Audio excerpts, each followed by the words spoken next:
ఫలించు తీగ మరి ఎక్కువగా ఫలింపవలనని దానిలోని పనికి రాని తీగలు తీసివేను.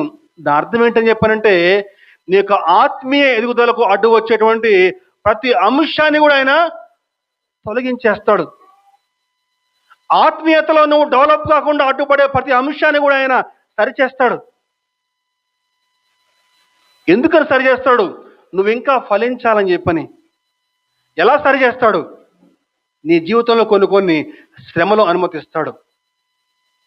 నీ జీవితంలో కొన్ని కష్టాలు అనుమతిస్తాడు. ఊహించిన సంఘటనలు నీ జీవితంలో ఎదురవుతాయి నీకు. అరే ఏంటి కష్టం వచ్చింది?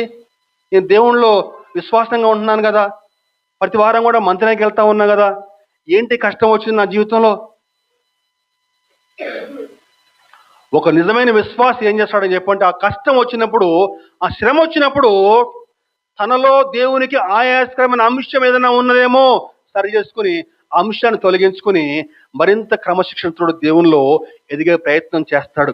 దేవునికి స్తోత్రం, హల్లెలూయా. ఆ విధంగా ఇంకా అద్భుతంగా ఫలిస్తాడు.